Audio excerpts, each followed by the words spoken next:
Well, hello there, everybody. It says that I'm live. I'm assuming that. I'm not always sure on this. It's sometimes, yeah, it's all up there. It looks good. So, hey, everybody. Excellent connections. We're groovy. Only good vibes are allowed. So, hello, everybody. Welcome. Favor be to us all. So good to see you. Good vibes only. That's the way we have to play it, folks. And if we put out good vibes, then the natural law of attraction should mean that we should get good vibes back. So I'm sending out the good vibes everywhere. So much love to you all. BOSTO. My sky pilot here gives you a big hug, says, hello, everybody. How you doing? You got to keep straight. And just don't let them get you down. Hello, Robert V. Hello, all the moderators. Hey, Nina the Mystic, how you doing? Spirit Woman, David Castle, Ron, and Gaza. Boy, a lot of shaking going on down there, Gaza. Hey, Lost in Space. New Zealand, if I'm reading this right, has been hit twice within 5-6 hours of 2 7 point on the magnitude earthquakes. So on the Richter scale, yeah. So hold on, folks. That's all we've got to say. Things are changing. I left a link that a good friend sent me the link, and you need to check that out, what Russia is doing. Folks, we are in strange territory. That's all I got to say.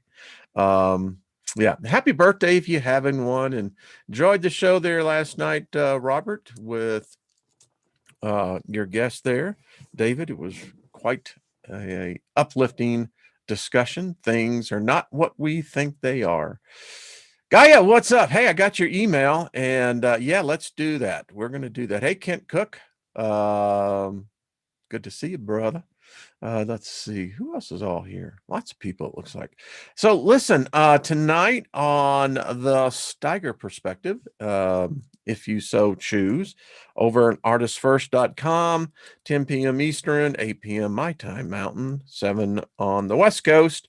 It is Congress declares God, there is no God, and a curse is coming. I'm going to tell you, this is the political side. So if you're not inclined to hear issues of the day, such as politics, things that are happening to our country, then don't go listen. But if you are, you're in for quite a treat. Trust me. So I come across Merilyn's work, Merilynn Hughes. The woman is a prolific writer. She writes a lot. And she writes a lot of good stuff. Now, I don't quite agree with her perception of what the hierarchy is on the other side, but that's okay. Here's my stance. There are many gods. And just because someone thinks that they may have the right God doesn't necessarily make it so. And I have come to this point in my life after being on this planet for quite a few days that if man can think or believe that a God exists, then that God exists. There's no question to it. I give you an example. For instance, in the indigenous tribes in the Amazonian forest, they have discovered that their belief systems are unique to them, but for you to come in and say that their gods don't exist is bigoted at best. And so I kind of look at it like this. On the other side, each of us will encounter our own perception, but there are many, many different deities. There's many different hierarchies. There isn't one that covers it all. And I think that's going to be a shock to a lot of people. And so when I came across Merilyn's work, particularly when I came across her book that she wrote about Michael Jackson, Now, I liked Michael Jackson. I mean, I got to tell you, wish I had had the opportunity to have actually seen him. I did not. Oh, I did not want to do that. But anyway, I did. I think we're still good. Let's just hope we are. Yeah, looks like we are. So I'm good. Um, I did see his show at the Mandolin Bay. It was a good show. And, I grew up listening to Michael Jackson. The Jackson 5, when I was 10 years old, um, I was in the band, man, but AM radio was constant with me. Music, because of what my environment was, music was an escape for me. I could go and pull myself into the vibration of a top 40 song, like Tommy James and the Shondells. I'm so dizzy, my heart is spinning. Yeah, and the Foundations. Why do you build me up, Buttercup? Yeah, I mean, those were the songs that I listened to, and the vibration was cool, and it was cool. And so Michael Jackson and the Jackson 5, they had a lot of cool songs. I mean, I liked them. And I got to see Michael grow up. And, I don't judge the man. I didn't live his life. Neither did you. No one else in society lived his life. And that's why there's no judgment, folks. I've had to deal on some of my Ball and Unbiased History video. That one's, I think, getting close to 270,000 views. And, I try to be patient with a lot of people, but I have to understand that that is their reality. I have mine, but they have theirs. And so with Michael, I mean, I couldn't imagine growing up in that reality. He was a very talented, gifted spirit. He brought a lot of joy. I will say this about Michael Jackson as well. He united the world. He's the only human being in the modern era that I know of that has done that.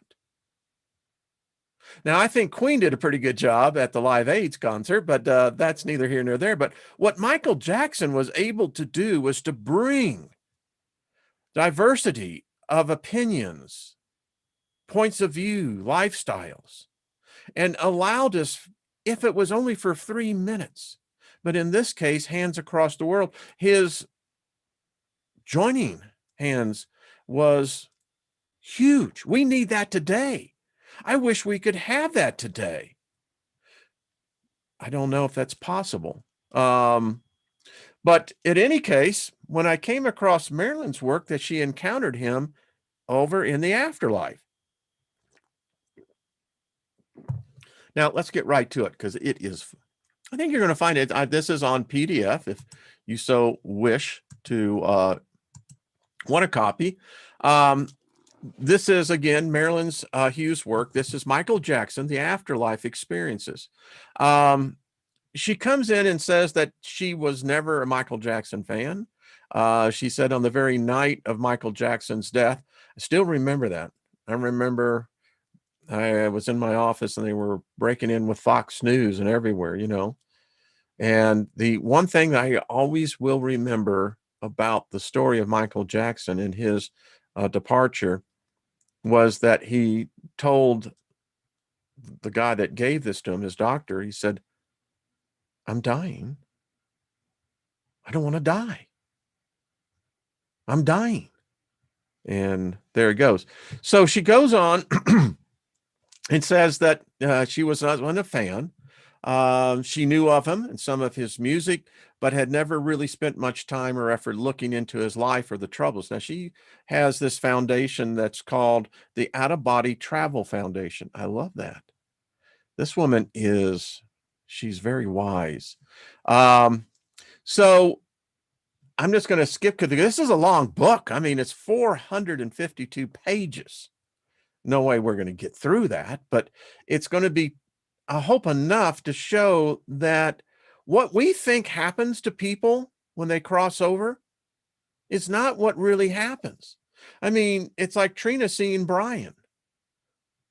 So I'm sure Brian probably, if he had, like Michael Jackson, probably has run into him. She says, anyway, she says, one night shortly into our journeys, Michael Jackson showed me this book and told me he wanted me to write it.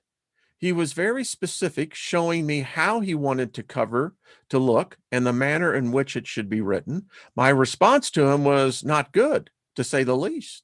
She says, wait a minute. I remember saying to him, I'm not going to proceed or writing a book unless I hear it from Jesus Christ. Now, she believes in the Abrahamic Judeo-Christian point of view. Cool. Himself. And that is his will, and not Michael Jackson's will. I heard that Michael Jackson could be persistent in life, and I didn't want to proceed on that will of an individual person. Isn't it interesting that if you're strong-willed over here, you're going to be strong-willed over there? I think you learn that after certain many incarnations. That's just my opinion. So she started praying. Then she says 2 angels lifted her up, and there was Jesus was waiting for her between the 2 pillars of the starry realm. Now, this place actually exists. It's called many different things. You've got the Roman Catholic point of view. They call it purgatory. I don't think it's that at all. I call it the in-between zone. This is the 2 pillars in the starry realm. The angels bid me to ask my question, to put it to the test of discernment. And she said, Lord, is it your will or is it Michael Jackson's will? And she said, I said with a strange and confused look on my face. He nodded, yes, but didn't speak. It really was your will? He nodded, yes again. But why? I said, what possible purpose could this serve? This doesn't make sense to me. He looked at me and conveyed, just do as I ask, and it will. So, returning to form back in her body, she's obeyed. She said she was humbled by this. It was almost like it was a dressing down than anything else. So she goes on to say, and this person to whom I had been indifferent while he was alive became a close and beloved friend after his death. He taught me many profound and valuable things, and I will never forget him. Harmony between truer persons is more lasting than the affections of average mankind. People of angelic qualities have everlasting harmony between them, in which God himself accomplishes his objects of manifestation. That is Surfy's message on spiritual liberty. So we get into part 1. The real value comes with madness. Whoever finds love beneath hurt and grief disappears into emptiness with 1,000 new disguises. When you feel your lips becoming infinite and sweet, like the moon in the sky, when you feel that spaciousness inside, something opens up our wings. Something makes boredom and hurt disappear. Someone fills the cup in front of us. We taste only sacredness. The Essential Romney translations of the Coleman. So chapter 1, and we're just going to get into this. I mean, if it gets a little dry, I'll pull it ahead.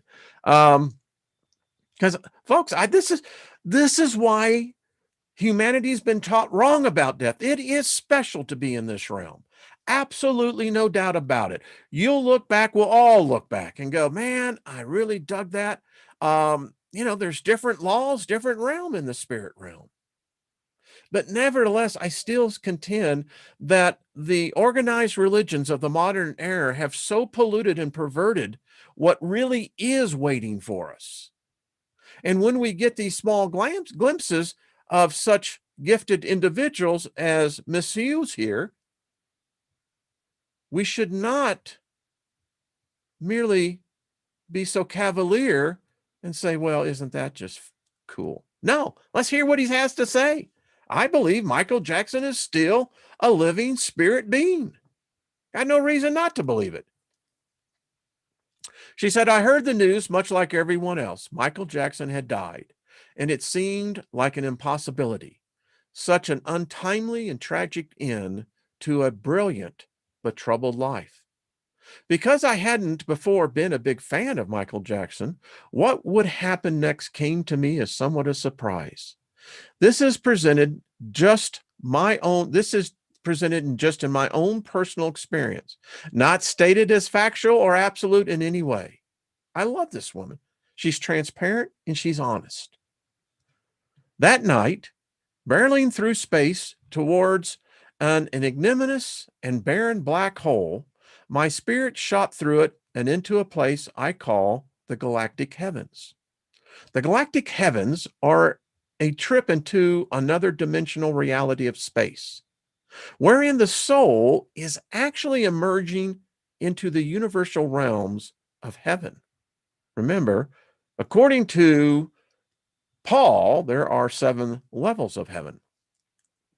Many of these heavenly realms resemble some of the space images that we've received from the Hubble telescope, but they are filled with bright purples, blues, greens, and the essence of the stars, which fill up not only the universal sphere, but the multidimensional reality that you had entered by traveling through the black hole in the first place. But the energy of these heavenly bodies becomes a consciousness. Oh, I've read this, and it's got so many freaking clues in it. I'm going, well, anyway, take your own notes if you so shall desire. Traveling, to see, there's so much that, I can't wait till the soul tribe gets together around the fire, the campfire, because when we're out of body, we're traveling beyond the light of speed. Light cannot keep up with us. I learned 22 years ago when I was in a conference and Bill Gates was speaking that thought is the ultimate. It, there's there if there's something faster than thought, I don't know what that is. Anyway, traveling at the speed of light, looking upon stunning supernova in the distance, I turned my head towards a brilliant purple emanating from my right and noticed I was not flying alone. Michael Jackson was wearing a deep blue shirt. His black hair resembled the time in his life when he was probably around 40 or so. It was long, black, curly, and tied behind him. He even had his signature hat on his head. He was looking all around him. He seemed to look right at me, but yet through me. I was definitely not the star in this galaxy. Michael was seeing for the first time the galactic heavens, which is so spectacular that it literally places most travelers in almost a trance-like state of awe. Somatic, in a sense. His face was alight with joy. His smile was so wide, I couldn't help but smile back, even though I knew he was not noticing me. It was a beautiful sight. Michael Jackson had been given the first glimpse of what we hear about as heaven. And in this first glimpse, he was already beginning to realize that our conception of heaven and what it really is are vastly contrasted. Man's exit from the world, as compared to and contrasted with entry into it, is portrayed by Rabbi Levi thus: of 2 vessels sailing on the height of seas, the ship which has come into port is in the eyes of the wise much more an object of joy than the ship about to leave the harbor.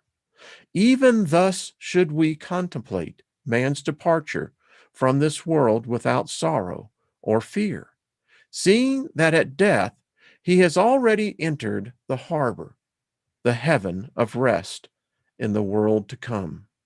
It's in the Talmudic.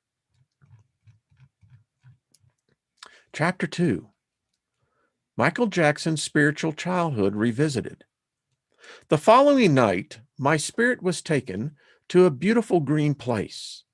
Everything seemed filled with greenery of every kind, and it glowed as if filled with a special light from God. Grasses, trees, rolling hills, even the leaves on the trees seemed to be alive. Turning to my left, I saw a young black boy wearing suspenders and a yellow shirt walking quietly through a golden path that had been laid out for him ahead of time. We all have something waiting for us. It's going to bring joy. It's going to bring pleasantness of delight. His afro was full, and Michael must have been about 10 years old. The innocence of his youthful glow was overshadowed by the fact that he was clearly in his element, living out a childhood he had likely never known. You see, we all will get to live our childhoods again, the way that they were meant to be. It's part of the journey, folks. We paid the ticket for being here. Yeah. Sitting down upon a rock, the young Michael Jackson was elated with a yellow glowing butterfly landed on his hand. He looked at it with awe and wondered. Moments passed without notice in this place, and the young Michael Jackson never seemed to notice my presence even for a second. There was so much to discover here and so much iridescent beauty. It was a time for a young boy to heal from wounds inflicted upon him long ago and to recover an innocence lost because of them. How many of us lost our innocence? Before I got up to prepare for my departure, the butterfly left his hand, and the young Michael Jackson stood up with his tiny little frame and began picking iridescent wildflowers, which grew all over the woods and glowed with the essence of the Creator. Smiling at the young Michael Jackson, I disappeared from the realm and woke up in our own. One of the many important things that happens after our death is the heavens, is that those things which we were unable to experience in this realm, we do experience in our new lives over there. You see, God, the Creator, creates balance. If true love was absent in this life, we often find it and embrace it in the next. If this was a true desire of ours, which was denied us in this world, if friendships were not true in this life, we often, get this, are often led to find true and meaningful friends in the next world. If we were spiritually unbalanced in this life, in the afterlife, we will be required to focus a lot of energy on cultivating and the interior spiritual nature of us, which is the next life, and becomes interior and external.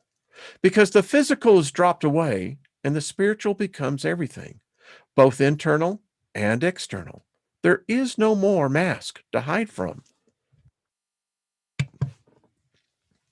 It is a great thing to be obedient, to live under authority, and to seek our own liberty in nothing. It is a much surer way to stand in the state of obedience than in the state of authority. Dreaming of a change of place has deceived many a person. The initiation of Christ. Chapter 3. Michael Jackson's life review begins. My eyes were open into the window through which Michael Jackson had now begun to undergo a life review. He was focused at this moment on his primary performance years, the years which preceded the physical transformations which he made unto himself after the burn injuries, the introduction of the disease, vitiligo and lupus into his life, and the plastic surgeries. He was watching, but there was not much to be said or shared at the time. All felt well. There was no focus at this time on anything but the expression of God's gift within him in the music. Now the soul who wishes to rise above imperfection should await my providence in the house of self-knowledge with the light of faith. It's the dialogue of St. Catherine. Chapter 4. Shall we have some tea? Are y'all liking this? It's unlike anything I've come across, and I thought I'd share it with the tribe here.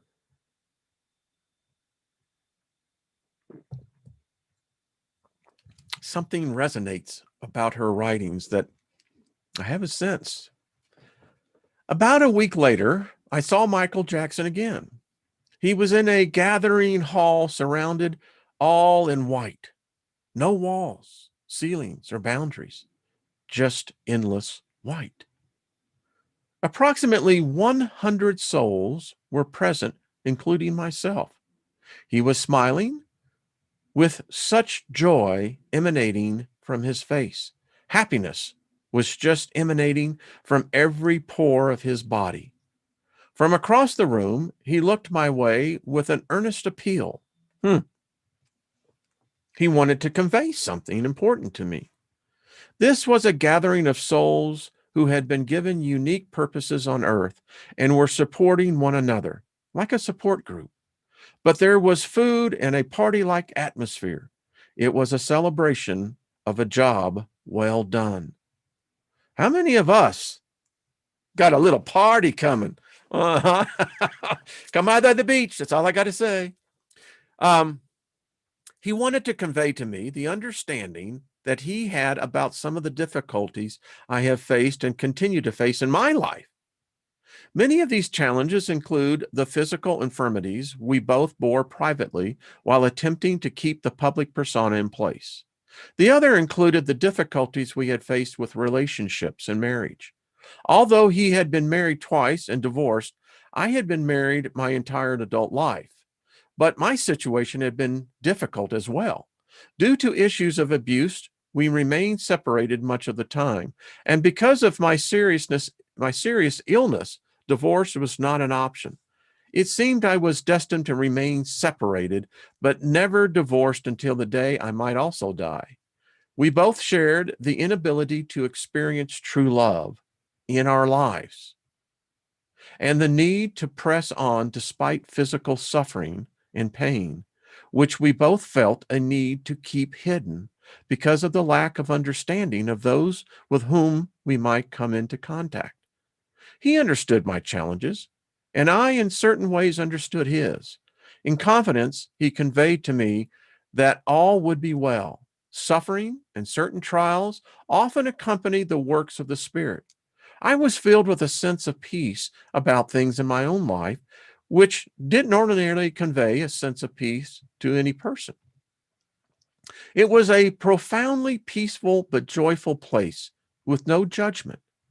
Just congratulations for him and the others present on getting through it all. I think he appeared at the age of his death, and he was very, very happy, very at peace. All was well.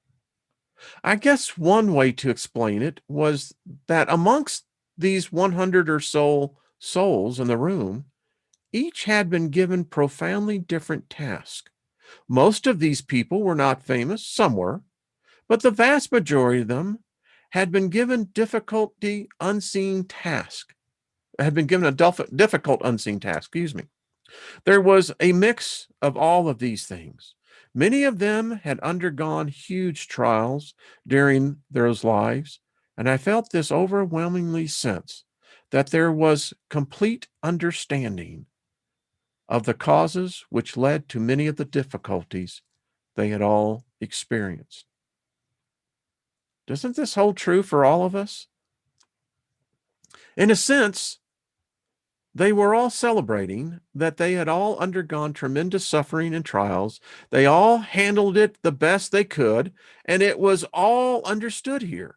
Although there was a sense of knowing that they had all gone through difficulties and had responded in various ways to those difficulties, there was absolutely no mention of specifics. It was simply put, job well done. Congratulations. It's over. Wow. Mm. Now, those are words I could long to hear. Oh, yeah. I cannot speak for anything more than I just saw. But what I saw last night? I know there were controversial things in his life. I can only say I have not yet seen anything regarding them. It doesn't mean that there's not or that it won't come up. It just means I have not seen anything regarding them as of yet. Only God knows the true heart of a soul or the truth about any of these kinds of matters. Michael Jackson was in a state of pure happiness. He was truly happy, and the space we inhabited remained pure white. Many people were around him, and the interesting thing was that they were all congratulating one another. Yeah, I mean, come on, folks. This life, no matter how freaking good you may have it, it doesn't stay that way. But as George Harrison saying on All Things Must Pass, that's just it. All things must pass. It wasn't a worldly type of celebration, rather a celebration that is more akin to spiritual progress, triumph over darkness, creative light coming through despite great trials and sufferings, and even just as the use of the suffering of this world to create a greater spiritual fruit. Listen, if you listen to Michael Jackson's songs and like The Man in the Mirror, for instance, that lifts you up. That vibration pulls you up. Folks, he gets credit for that. What a work. Think about it. Very beautiful, peaceful, serene. And it's the first time that Michael Jackson seemed to notice my presence and was actually instigating, assisting me as well. He was very kind about helping me through similar trials. I found this very moving since he had just died himself and obviously would have had much on his plate to deal with, not just the normal crossing over, but the untimely nature of his death and the remaining responsibilities with his children in the world. But such things were not yet to be addressed. So we enjoyed the light of this gathering and the spirit of celebration which dominated and won the night. Suffering can be very mysterious. I can assure you, however, that not everybody's passing is like this. I have seen many others, including a few who were famous people you'd least suspect who had different kinds of transitions involving profound purgatorial issues. I don't know about you. Yeah, that one. I mean, even the vibration of saying the word, who had different kinds of transitions involving profound purgatorial issues. I don't know what that really means. I don't want it. I don't even want to go by it. I'll just simply be the wise man and just keep my mind to myself. I'm moving on. Yeah. Prepare here, folks. That's the idea. And of course, that's where organized religions trap so many people. You can do this. You were meant to do it on your own. You weren't a religion when you were born. I can assure you that you were not focusing in on the tenets of whatever religion it may be. No, man, you're coming in for the ride. Now, it's going to be a ride. Yeah, get it? On the other hand, though, I have to say that most people, regardless of their state in this life, would find the afterlife to be so mind and spirit expanding that, of course, they'd be thrilled regardless. However, as previously mentioned, many people who are very earthbound, worldly, etc., do go through a different experience. Some actually find the transition very disturbing because they are so used to physical matter that such things are very foreign and unfamiliar to them. It brings fear. When will you, excuse me, when you will come near the door of your house, say, in the name of God, I rely on God. There is no power or might except in God.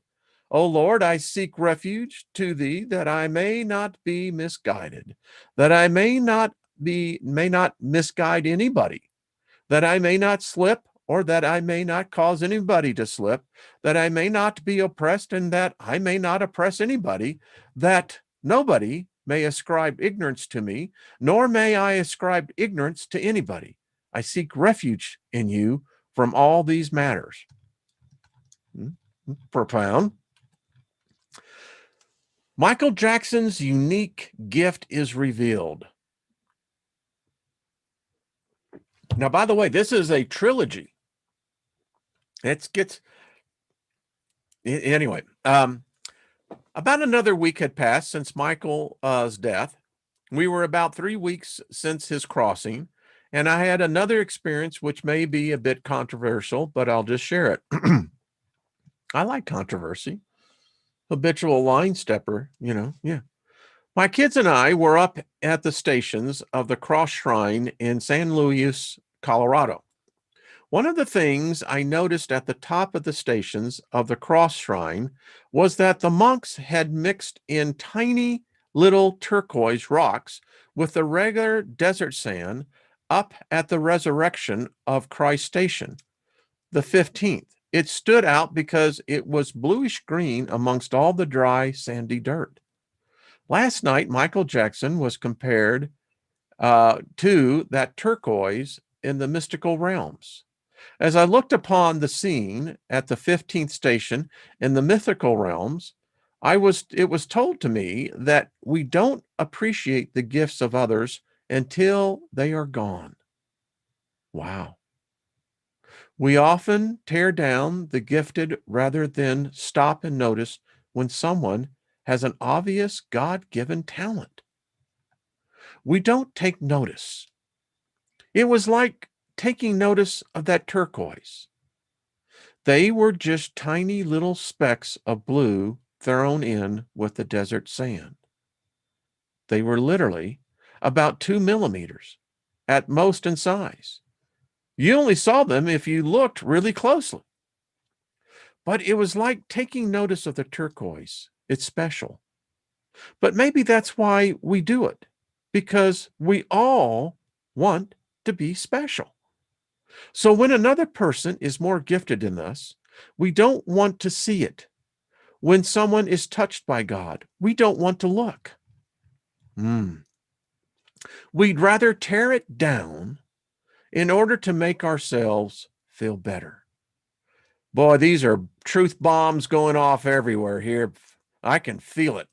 Those of you who are listening and those of you that will be listening, there are some of you who are being profoundly impacted by these words. But when that energy is lost, and when someone dies unexpectedly like this, we are forced to take notice because that energy is withdrawn. When the energy is withdrawn, we feel it, even if we didn't know the contribution that their life force made to all of us. We find out when it is withdrawn. That goes with deep relationships. It is a known fact that two souls can become one. You pull that apart, and that's the loss. That's the sadness. Because we're missing the energy. That energy sustained us. Yeah. This happened when Mother Teresa and Pope John Paul II died. It also happens when other types of exceptionally gifted people pass from this world. How much do all of us do? How much do all of us do this with everyone we love in our lives? We understand the contribution their energies make to our lives only when it is withdrawn. Don't wait for that, folks. Even if you're in a relationship where there has been tension, get past that. Understand there was an energy that pulled the two of you together. This goes for families. Perhaps there is wisdom in this, in that we all need to be more ready and willing to notice the energy that is given to us by others, the benefits we all receive from the gifts of others, and realize that their gifts never diminish our own. They only enhance the potential of us all. But perhaps even more than this, we need to recognize how we as humanity tear down those gifts in others, and we try to rip at the spirit of uniqueness. We need to stop ourselves from doing it in the future. Remember the turquoise. It's special. It doesn't diminish the desert sand, but its presence brings all around it to life. Let no corrupt communication proceed out of your mouth, but that which is good to the use of edifying. That's right out of the Bible. That it may minister grace unto the hearer. Let all bitterness and wrath and anger and clamor and evil speaking be put away from you. And be you kind one to another, tender-hearted. It's Ephesians. I know the book by heart. That's why I left the religion. Well, many reasons why, because I never saw it in action. Chapter 6, the reality of Michael Jackson's death and mortality. A few days later, I had what I thought would be my last experience with Michael Jackson in his afterlife experience.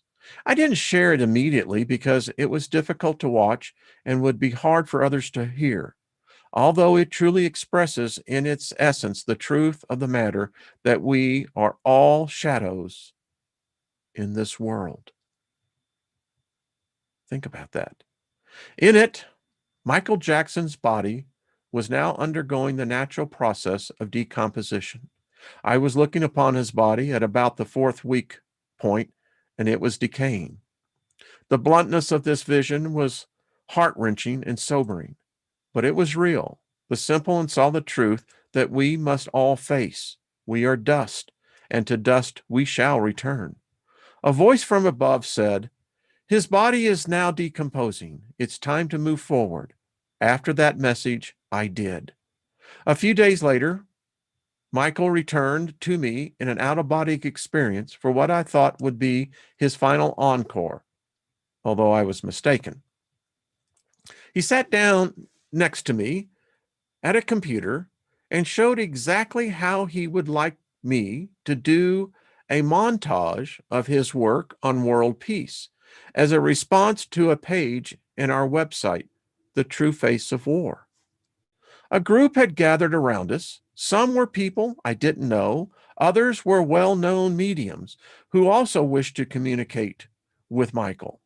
It was interesting in that there appeared to be some jealousy in the room that Michael seemed to be the most comfortable in discussing his larger message with me. But Michael was so intense that I focused only on his instructions. He wanted his work to be in a spiritual format, brought together as one to show what his intentions had been in the later years of his life. He asked me to include the Earth Song, Cry, Will You Be There, Don't Care About Us, Heal the World, Black and White, Man in the Mirror, and We Are the World. So I created that. Michael, Michael Jackson on world peace as a final tribute to his work. At his request from the spirit world, put also as a profound challenge to every one of us to fulfill it in our daily lives, in whatever way God, the Creator, has called us to do. A print rendering of what Michael Jackson asked me to show on the world peace is available in part 2. We'll get there. The Theology of Michael Jackson's Life in Lyrics, Chapter 9, Michael Jackson on World Peace.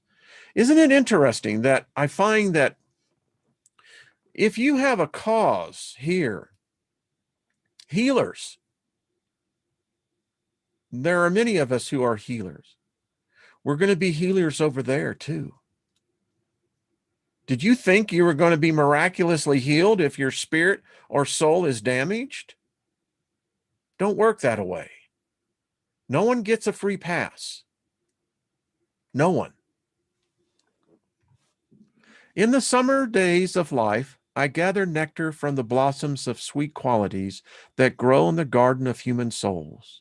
I store the essence of tall flowers of forgiveness, of faint scented buds of humility, and of rare blooms of lotus thoughts, whispers from eternity.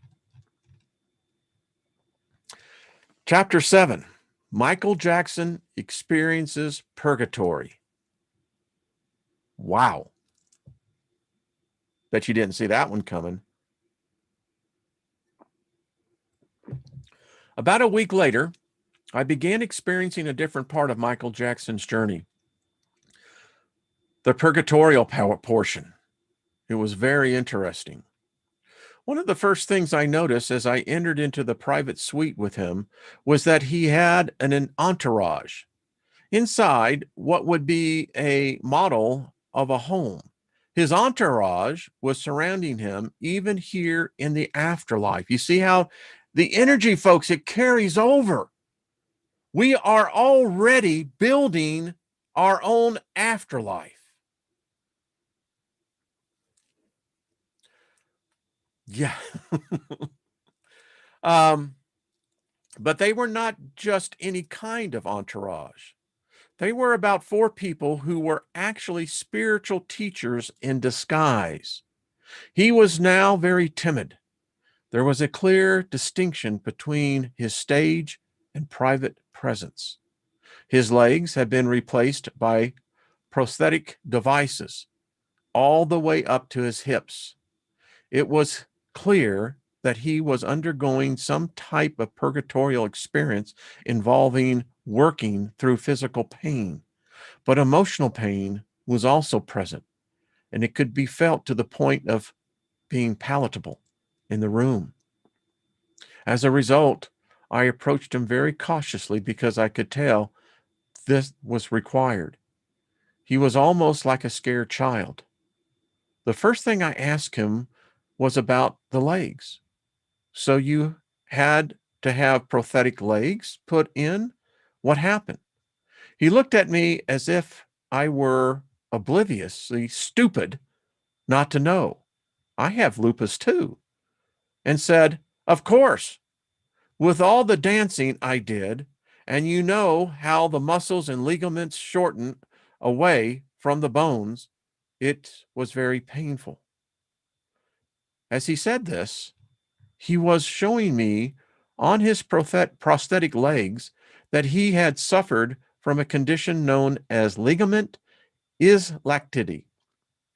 Wow. One which I have, which causes soft tissue around the bones, i.e., muscles, ligaments, tendons, to deteriorate and become less wide and much less stronger. It can be very painful. My impression from what he was saying, the levels of lupus and vitiligo he had suffered, would be that he likely suffered from fibromyalgia. Many people have heard of fibromyalgia, but this is a pain, I have it, is a condition. I don't have it, it attacks me, and don't claim it, uh, which is only diagnosed if nothing in the blood shows up. Um, Fibromatosis, uh, another derivative of lupus. Excuse me, I have fibromyalgia, not fibromatosis. They can count the antibodies to your own muscle tissue. I've had this condition, but at a very, very low levels. People can have the condition at 50 times the level of intensity and be wheelchair bound. As Michael Jackson shared this, I noticed an understanding and marveled at all he did on stage with the obvious pain that he was processing out in the afterlife. I never knew any of this. I can't imagine. I mean, there was a time when I was traveling, tens and tens of thousands of miles, and I developed plantar fasciitis. Going what it sounds like he went through, I can't imagine it. Moving forward into what was happening within him emotionally, the next portion of the experience, which had to do specifically with his youngest child. He was very concerned about the youngest and was obsessing so much that he was spending too much time in the spirit around the surrogate mother, who truly appeared to have nothing to do with the child. He had been pulled back by eternal law on more than one occasion. Isn't that interesting? Eternal law. No spirit stays here. They may hang around, but the law, the eternal law, says no. Perhaps one of the reasons he seemed so drawn to her was that she did not care about his money or him, because so many people had been drawn to him for insincere reasons during his life. This was an obvious area of fascination to him, which leads us into one of the final areas I was to see this evening. It was always interesting that Michael Jackson seemed to have such a fear of intimacy. But I was able to see this in a more profound way, a way in which I was able to truly understand. If someone expresses an interest in him, he always had to wonder if they cared about him or his persona. It was so very clear that his stage presence and his private persona were very different people. When his entourage finally left us in the room alone so I could talk with him privately, he almost seemed frightened, like a child who had been mistreated. Asking him some questions, I immediately found him to be profoundly shy. Sitting next to him, I rubbed his back, which was something that calmed him and helped him to express himself better. What came across as profound, interesting, was that he was such a dynamo on stage, but he knew that in his private life, he was a very different person. Many artists deal with this on varying levels. A person such as Michael Jackson dealt with it in a much more huge way. Even as a writer, I deal with public versus private persona. We are all different as human beings than our art, our vocation, our calling life may demonstrate. But what made me relate to him the most was his obvious illness. It appeared to me that he too was trying to hide a great deal of physical pain. I could understand that. But the issue of his private persona was something that he obviously had concerns about most of his life. The people, as a whole, were in love with the Michael Jackson trademark, not the man. The man was very different than the stage presence. Not only was he shy and timid, but he dealt with illness and emotional pain that was deep. He was a tortured soul. Somehow on stage, he transcended it all and was able to perform. But afterwards, he often had to collapse. Michael Jackson had a great fear of people loving him for who he was off stage, not on stage. And even though there were likely millions of women who all loved him, he had trouble finding someone to really love who he was. With his infirmities, with his pain, in his sorrow, in his despair. Thus the song, Will You Be There by Michael Jackson. He was not a lot of fun, but he also had a very deep soul. And in that depth, there was a sorrowful and fearful person who could come out. It was a vastly important part of who he was creatively. But I think he shared this with me because I understood it. Who we are in our creative gift is not who we are in our private daily life. And it takes going to all these emotional and dark places to be able to bring in the light he brought into the world. He had to enter into a lot of his own pain and the pain of others. In the Earth Song, he truly had to enter into an energetic state wherein he felt the pain of the entire earth to bring that song into being. I understood him very clearly. As a person, he would seem difficult, but in reality, it is exactly how a profoundly creative soul works. They have to enter into the spirit of the many things they hope to capture in a song, words, paint, or film. They have to become different people on different days. They fly to great heights of joy while creating, but sink to the depths of despair at other times when they are processing yet another aspect of reality around them. It is this sensitivity that makes creative people and artists who they are. They cannot create without an innate ability to go into the pain of others and the world. Michael did this, not only emotionally, spiritually, physically, and mentally, but he also suffered a lot of physical infirmities, which were well hidden on top of it. He knew that life with him at home would not at all be like the fantasy that his many fans had of him as a dynamic stage presence. Ironically, it appeared that the thing he wanted most was to be honestly loved for who he was in all truth, but it was also the thing he feared the most. Michael Jackson had been hurt a lot, not just by the obvious things, such as the trials, the accusations, the public scrutiny, scandals, etc., but by hidden illness, injuries, and other things he had the humility and courage to keep to himself while alive, all the while knowing he was being judged for it. For instance, his vitiligo, he was ridiculed for years for trying to be more white, when in fact, he had to do something to compensate for the lightening of his skin, and the best treatment was to lighten it all. People judged him for his use of painkillers, but never thought about the profound burns he had suffered earlier in life on his scalp, or the lupus, which he lived with on a daily basis. They made fun of his penchant for plastic surgery, but didn't bother to think about the fact that it started because of legitimate restorative surgery on his scalp, and it continued because of his own profound sense of low self-esteem.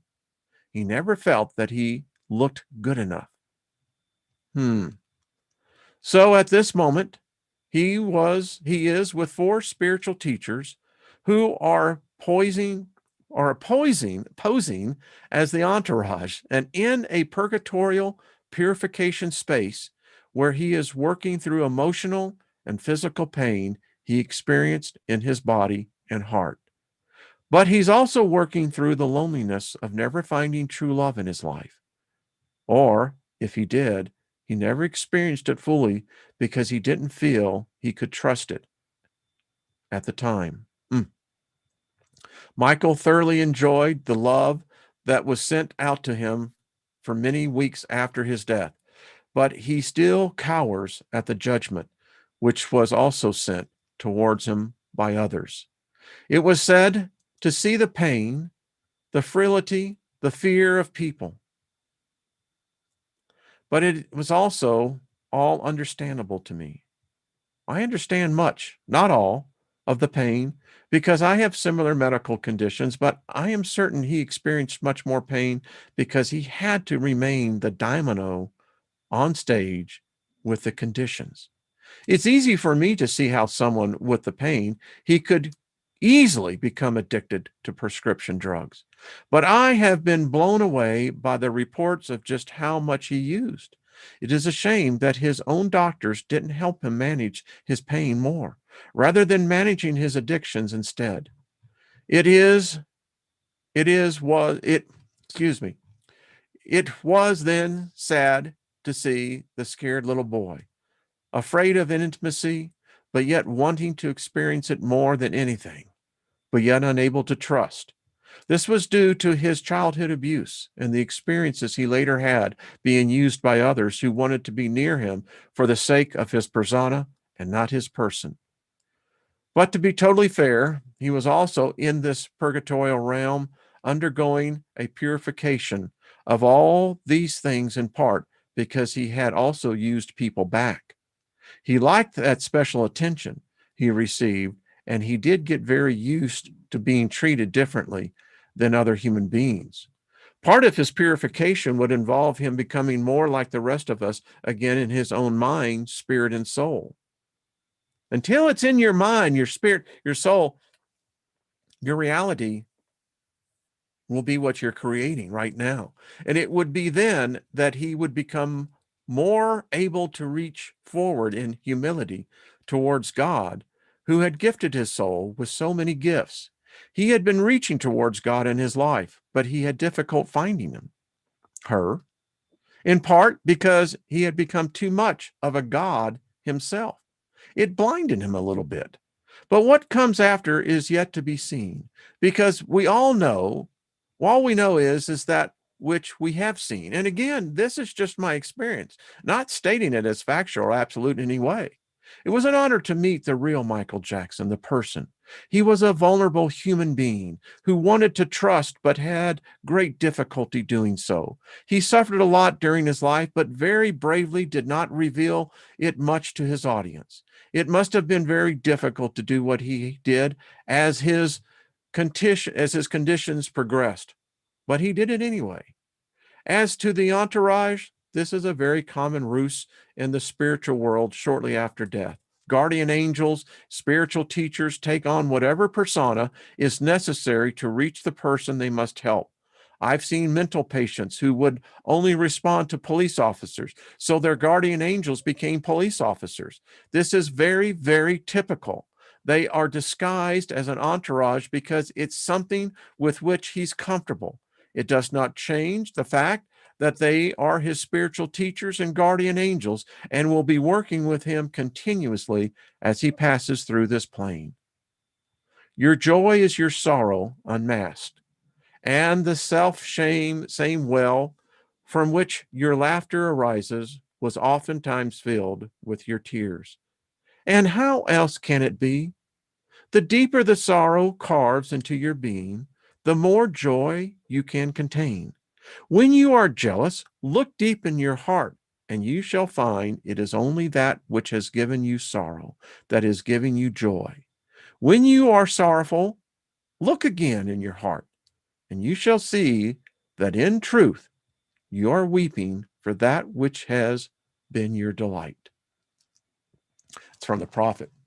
Wow. All right. Well, there you go. And you see in the next chapter, Michael Jackson's determination to move through purgatory. I mean, this, I'd love to see this almost as a play. It could be very interesting.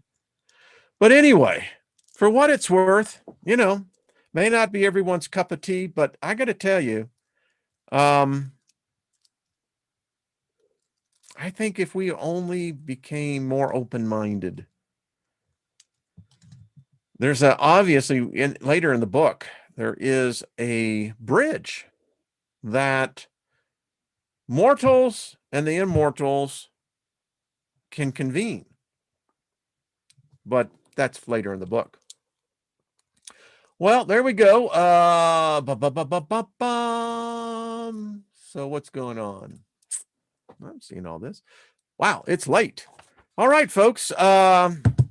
We'll see you tomorrow. And I think I loved it. And if you want it, like I said, it's a long read, but it's one that will definitely enlighten your cognitive mind to become more in tune with your spiritual mind. And if you can do that, what awaits us all? Yeah, we're all going to go through the cleansing. You don't escape it. Each and every one of us. For some people, it's going to be really, really painful, really hard. For others of us, no, many of us have been through the process that you become focused in on key certain areas. And yeah. Okay. Thank you, Gilbert Smith. Tune in tonight. I'll guarantee it. It's going to be different.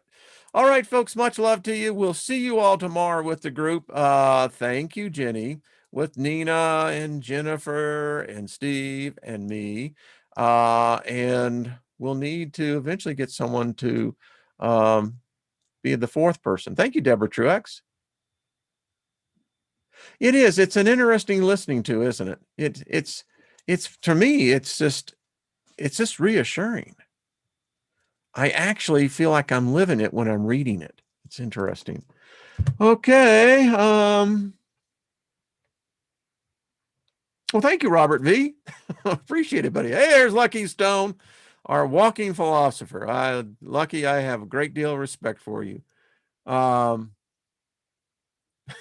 Well, Lucky, this one will be a humdinger. I'll guarantee it. I'll guarantee it. I just want to tell you, it should have an R rating, but there we have a free a free platform, so it's rated free.